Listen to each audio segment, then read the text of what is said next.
इस साले चमार पे के हाथ तुम झंडा, इस चमार के हाथ में झंडा दे रहे हो, क्योंकि हम एक छोटा झंडा था जो बाबा साहब के ऊपर हमने जो बाबा साहब की वहाँ पे मूर्ति स्थापित है, उनके हाथ में आप उनके झंडा हाथ में झंडा दे रखा था हमने। और तो कह रहा, हाँ उन्होंने ये बोला कि इस साले चमार के हाथ में दे रहे हो, साले चमारो चूड़े हो, साले भाग जाओ यहाँ से, नहीं तो तुम्हारी लाश ही खड्डे में बिछा देंगे जो है थोड़ा सा जोड़ने में। वो खुद बोलती है कि इतना गंगाजल कहाँ से लाए हम इस जमीन को शुद्ध करने के लिए, बार बार यहाँ आके इसको अपवित्र करते हैं ये लोग बाग। और दलित समाज जो है यहाँ पे इनका कोई अधिकार नहीं है, कोई हक नहीं है। और ये तो पहले ही अच्छा थे, इनको घरों से नहीं निकलने दिया जाता था। सूरज ढलने के बाद में इनको निकलने की जैसे परमिशन थी, इनको आज भी ऐसे ही कर देना चाहिए कि दिन में ये घर से बाहर निकले ही ना।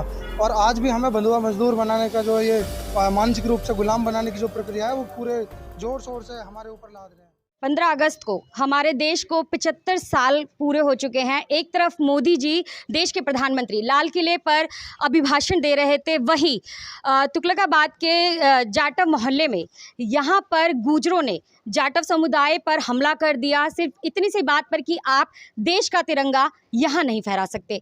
मैं उन्हीं लोगों से बात करती हूँ कि क्या बात थी, क्या मामला था, क्या घटी है, क्या घटना थी। सर आप मुझे बताइए कि बात कहाँ से शुरू हुई। मैं तुगलकाबाद गांव जाटव मोहल्ले से चंद्रपाल प्रेसिडेंट। हम यहाँ से 10-15 लेडीज़ और जेंट्स और बच्चे झंडा फहराने के लिए बाबा साहब की मूर्ति के पास, जो तुगलकाबाद गांव जाटव मोहल्ले में पड़ती है, तो झंडा फहराने के लिए निकले। जैसे हम झंडे को वहाँ जी की तैयारी कर रहे थे तो 2 लड़के राजवीर के दीपक और जितेंद्र वहाँ पे आ गए और उन्होंने हमारे झंडे को फहराने से मना करा और ज़बरदस्ती झंडा लेके उसको फेंक दिया। ये गुर्जर समुदाय के गुर्जर समुदाय के हैं।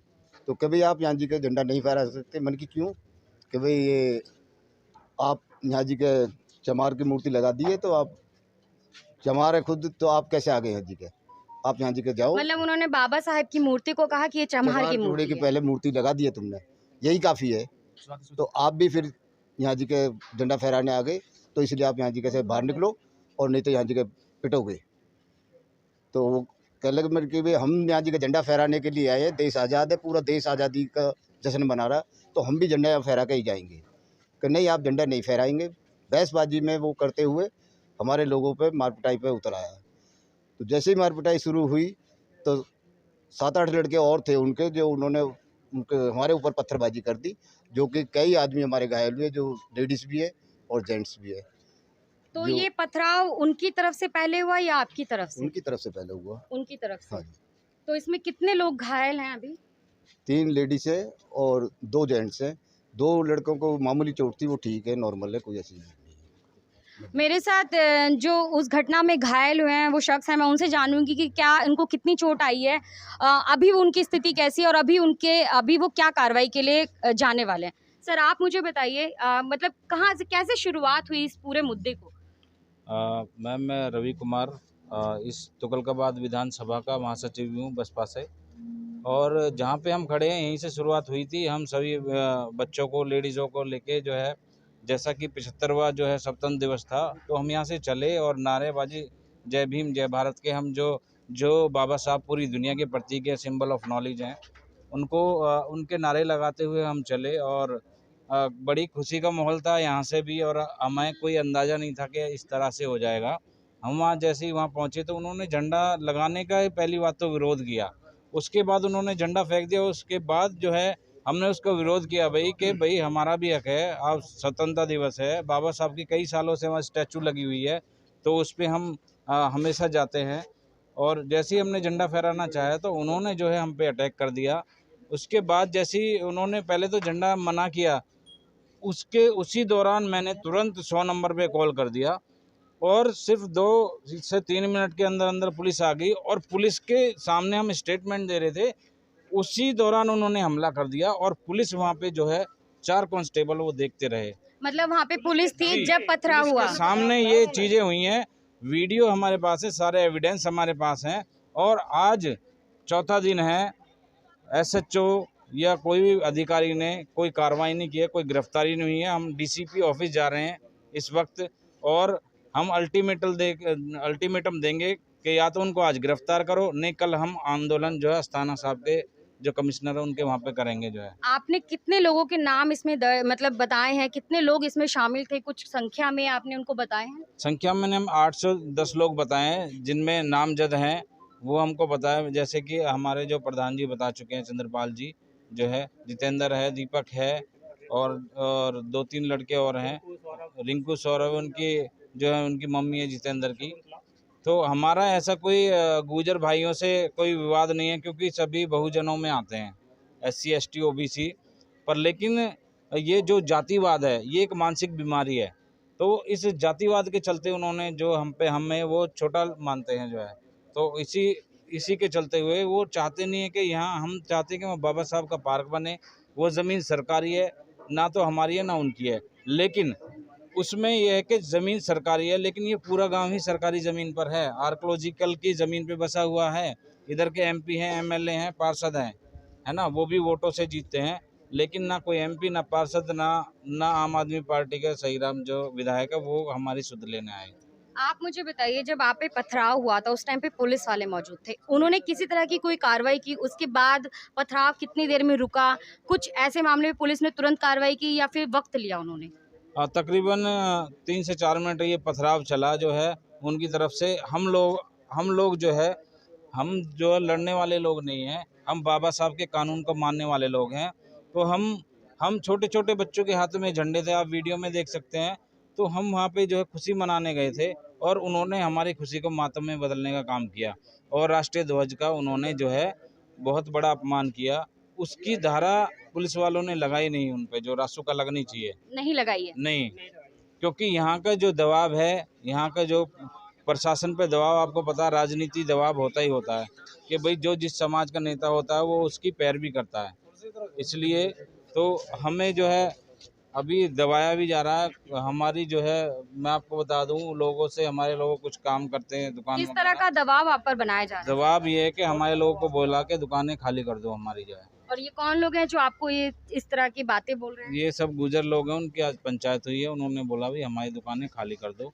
तो मैं तो यही कहूँगा अपनी आने वाली और इस जनरेशन से, कि भाई हमारा अगर विरोध होगा तो हम कहेंगे इनका जवाब जो है, आप अपनी वोट इनको ना दे के विरोध करो। आप मुझे बताइए, आप उस घटना में मौजूद थे, किसी बच्चे को कोई चोट आई? महिलाओं को तो आपने बता दिया कि उनकी चोट आई, कोई बच्चा इसमें घायल हुआ? छोटे बच्चे तो कोई घायल ऐसे नहीं हुए हैं। मेरा नाम परवीन कुमार बौद्ध है और मैं यहीं तुगलकाबाद गांव जाटो मोहल्ले से हूँ। मेरे साथ भी हाथापाई हुई है, मेरे गुम चोट आई थी, मेरा एक्सरे हुआ है, और मेरे उंगली में थोड़ी सी लगी थी। उंगली में अभी भी दर्द है, चलाने में थोड़ी दिक्कत हो रही है मुझे। तो मुझसे आके सबसे पहले वो जितेंद्र और रिंकू है और दीपक है, ये तीनों भाई मुझसे आके लिपटे थे। मेरे साथ में कोहनी, घूंसे, लात, मेरे साथ में मार पिटाई जो इन्होंने बहुत गंदे तरीके से की थी, जैसे किसी जानवर को मारते हैं घेर के, इस तरीके से मेरे साथ में मार पिटाई की इन लोगों ने। उसके बाद में इन लोगों ने जब पत्थर वत्थर फेंके हैं तो हमारे लोग वहाँ से भगदड़ मच गई हमारे लोगों में। तो जो इनके हाथ पड़ा उस भगदड़ में, इन्होंने उन लोगों को पत्थर उठा के, बैठा के, लिटा के ऐसे ऊपर से खींच के मारा है बहुत बुरी तरीके से। उसमें किसी की जान भी जा सकती थी। महिलाओं को तो इतनी गंभीर चोटें आई हैं कि उनका CT स्कैन वगैरह शाम तक चलता रहा, लेकिन स्टिचिंग नहीं करी डॉक्टरों ने। डॉक्टर भी ये कह रहे थे कि पहले हम CT स्कैन कर लें उनका, उसके बाद में देखेंगे, अगर कोई ज़्यादा मेजर ऐसी दिक्कत नहीं हुई तो बाद में स्टिचिंग करेंगे। तो शाम तक जब उन्हें लगा कि कोई ज़्यादा मतलब जान के खतरे वाली बात, खतरे से बाहर है, तब उन्होंने जाकर स्टिचिंग करी है। और एक हमारी ताई जी हैं पड़ोस में, उनके भी सर में स्टिचिंग आई है, उनका भी सर फटा हुआ है। एक मेरी मम्मी है, उनके भी कंधे में, हाथ में, बाजू में ईंट मारी थी, तो वो बाजू अभी तक भी सूजी हुई है उनकी। इस पूरे प्रकरण में जो ये घटना घटी है, इसमें पुलिस की क्या कार्रवाई रही? पुलिस का क्या रिएक्शन रहा? पुलिस का अभी इसमें बिल्कुल ज़ीरो है, नथिंग है। हमारी सुध बुध लेने की बजाय पुलिस प्रशासन ने हम ही लोगों को नज़रबंद कर दिया एक तरीके से हमारे मोहल्ले में, और हमें कहीं भी जाने नहीं दे रहे हैं। लोग बाग बाहर, यहाँ से निकलना भी, कहाँ जा रहे हो पता पूछते हैं, बस स्टैंड की तरफ जैसे जाते हैं, क्योंकि सारी पुलिस फोर्स वहाँ लगा रखी है इन्होंने, CRPF, अर्धसैनिक बल है जो। हमारे लोग अपने नौकरी पेशे से, ड्यूटी से भी बाहर जाते हैं, तो वो ये सोचते हैं कि ये उस स्थान पर जा रहे हैं, जबकि हमारा उस स्थान पर जाने का अभी कोई वो नहीं है। हम बाबा साहब को, कानून को मानने वाले लोग हैं। जैसा प्रशासन पुलिस की देख रेख में शांतिपूर्वक रूप से हम अपना स्वतंत्रता दिवस मनाने गए थे, उसी तरीके से हमने यहाँ पे अभी तक शांति बना रखी है। और हमारी कार्रवाई पे अभी पुलिस प्रशासन कोई सुनवाई नहीं कर रहा है, हमारी कोई कार्रवाई नहीं हो रही है। और हम चाहते हैं कि जल्द से जल्द, जब SC/ST एक्ट हमारी शिकायत में जैसे हालात थे और जिस तरीके से उन्होंने बाबा साहब को जाति सूचक शब्दों से हमारी किस तरह के महिलाओं को, जाति सूचक शब्द बोले? क्या इस चमार की मूर्ति लगा के आपने इस ज़मीन को तो पहले ही अपवित्र कर दिया है और आप बार बार यहाँ आते हो, इस ज़मीन को अशुद्ध करते हो, हमें यहाँ बार बार गंगा जल छिड़कना पड़ता है। तो इस तरीके की ऐसी घिरी हुई मानसिकता है उन लोगों की, पता नहीं कौन से 1970 के दशक में वो लोग आज भी जी रहे हैं, देश की आज़ादी से पहले 1930 में 40 में जैसा हुआ करता था। स्वर्ण लोग जिस तरीके से इतना भेदभाव करते थे कि भाई इस रास्ते से दलित नहीं निकलेंगे तो ये ज़मीन जो अशुद्ध हो जाएगी, अछूत हो जाएगी। तो इस तरीके से उसकी मम्मी इस चीज़ को खुद बोलती है कि इतना गंगा जल कहाँ से लाएं हम इस ज़मीन को शुद्ध करने के लिए, बार बार यहाँ आके इसको अपवित्र करते हैं ये लोग बाग। और दलित समाज जो है यहाँ पे, इनका कोई अधिकार नहीं है, कोई हक नहीं है। और ये तो पहले ही अच्छा थे, इनको घरों से नहीं निकलने दिया जाता था, सूरज ढलने के बाद में इनको निकलने की जैसे परमिशन थी, इनको आज भी ऐसे ही कर देना चाहिए कि दिन में ये घर से बाहर निकले ही ना। और आज भी हमें बंधुआ मजदूर बनाने का जो ये मानसिक रूप से गुलाम बनाने की जो प्रक्रिया है वो पूरे ज़ोर शोर से हमारे ऊपर लाद रहे हैं। लेकिन मैं लास्ट में एक बात कहना चाहूँगा, हमारी जो लड़ाई है वो किसी गुर्जर समाज से, समूचे गुर्जर समाज से नहीं है। हमारी लड़ाई सिर्फ़ और सिर्फ एक गिरी हुई मानसिकता के मानसिक रोगी से, राजवीर और राजवीर के परिवार से है। सिर्फ गुर्जर हमारे बहुत अच्छे हैं, हमारे सुख दुख में। अभी कल परसों भी एक भीम आर्मी के साथ में आए थे कुछ गुर्जर समाज के लोग, नागर जी थे कोई, और हमसे मुलाकात हुई, हमारे सुख दुख की वो पूछ के गए हैं। तो ऐसा नहीं है कि सभी गुर्जर गलत हैं, बहुत अच्छे भी हैं इस गांव में गुर्जर। लेकिन सिर्फ वो एक अकेला परिवार जो हमारे दलित लोगों के अधिकारों से उनको वंचित कर रहा है, उनके हक अधिकारों को उनके छीनने का प्रयास कर रहा है, तो वो जो परिवार गलत है, हम उसके खिलाफ जो है अपना विरोध प्रदर्शन कर रहे हैं, करने की तैयारी कर रहे हैं। और चाहते हैं, हम प्रशासन से मांग कर रहे हैं, पुलिस से, कि जल्द से जल्द जब SC/ST एक्ट लागू हो गया तो उनकी तुरंत गिरफ्तारी होनी चाहिए, क्योंकि कानून ये कहता है कि SC/ST एक्ट में जब ऐसी गंभीर धाराएं लग जाएं और ये प्रूफ हो जाए तो जांच जो होगी, जांच जो कार्रवाई होगी वो बाद में होगी, पहले उनकी गिरफ्तारी होनी चाहिए। जबकि अभी तक ऐसा नहीं हुआ है। 15 अगस्त से आज 18 तारीख होगी, आज चौथा दिन है, अभी तक चारों पांचों जो बंदे हैं खुले घूम रहे हैं। क्या प्रशासन इस चीज़ का इंतजार कर रहा है कि वो जो खुले घूम रहे हैं हमारे साथ में कोई क्राइम कर देंगे, कोई वारदात कर देंगे? मैं अकेला निकलता बढ़ता हूँ, गांव से किसी भी काम से बाहर जाता हूँ, हमारे प्रधान जी चंद्रपाल जी और हमारे साथी हैं, अपने काम से बाहर निकलते हैं, कहीं भी रास्ते में खुद नहीं करेंगे, किसी और से करवा दें। तो मैं तो प्रशासन से ये भी मांग करता हूँ कि या तो हमें सुरक्षा मुहैया कराई जाए, सुरक्षा मुहैया कराने के साथ साथ अगर हो सकता है, प्रशासन की मदद से अगर हो सकता है, तो सरकार हमें लाइसेंसी हथियार भी प्रोवाइड कराए हमारी जान बचाने के लिए, जिससे कि हम अपना सेल्फ डिफेंस, अपनी सुरक्षा के लिए अपनी जान का खतरा महसूस ना करें और कोई मुसीबत आने पे विरोधियों का सामना कर सकें। सर, आप मुझे बताइए, आप उस दिन थे वहाँ पर, क्या माहौल आपने देखा कि ये किस तरह का माहौल ये एक बनाना चाहते हैं या ये बना चुके हैं? हम तो जी यहाँ से जो है झंडा फहराने के लिए वहाँ गए थे, वहाँ बाबा साहब की प्रतिमा लगी हुई है, उस प्रतिमा के पास जैसे ही वहाँ पहुँचे हैं, तो पहुँचने के बाद में जब हमने वहाँ झंडा लगाना शुरू करा तो वहाँ पर जो जितेंद्र और रिंकू और दीपक, ये 3 लड़के वहाँ आते हैं और आकर वो कहते हैं भाई यहाँ क्या कर रहे हो? तो हमने बताया कि भाई हम यहाँ झंडा फहरा रहे हैं। तो पहले तो उन्होंने झंडा हमारे हाथ से छीन के उन्होंने फेंक दिया, और फेंकने के बाद में फिर हमारे उनसे 2 मिनट की कहा सुनी, भाई हम तो, हमारा भी हक है, अब बाबा साहब की प्रतिमा लगी हुई है, हम यहाँ पे झंडा फहराएंगे। तो उन्होंने बोला यहाँ किसी को कोई झंडा वंडा नहीं फहरा, भाग जाओ यहाँ से। और बोलने लगा कि इस साले चमार पे के हाथ तुम झंडा, इस चमार के हाथ में झंडा दे रहे हो, क्योंकि हम एक छोटा झंडा था जो बाबा साहब के ऊपर हमने, जो बाबा साहब की वहाँ पे मूर्ति स्थापित है, उनके हाथ में आप झंडा, उनके हाथ में झंडा दे रखा था हमने। तो कह रहा, हाँ, उन्होंने ये बोला कि इस साले चमार के हाथ में दे रहे हो, साले चमारो चूड़े हो, साले भाग जाओ यहाँ से, नहीं तो तुम्हारी लाश इस खड्डे में बिछा देंगे, जो है थोड़ा सा जोड़नुमा चीज़ बनी हुई है, कह रहे तुम्हारी सबकी लाशों को इसमें डाल देंगे और पता भी नहीं चलेगा। और ये जो बाबा साहब की मूर्ति पर गोबर फेंका गया था, ये किसने फेंका था? कुछ ये शकुंतला फेंकती है जी, जो राजवीर की घरवाड़ी है, उसका नाम शकुंतला है, जितेंद्र की मम्मी है वो, उन्होंने फेंका। उन्होंने गोबर का ढेर लगा रखा है, आपको मैं वीडियो भी दिखा सकता हूँ, अभी आप देख सकते हैं उस वीडियो में। तो आपने फिर क्या, आपने क्या एक्शन लिया? उनको रोका, उनको समझाया, क्या उन्होंने सुनी आपकी बात? वो कुछ नहीं समझते, वो तो चमार को बस पैर की जूती ही समझते हैं, बाकी कुछ नहीं समझते।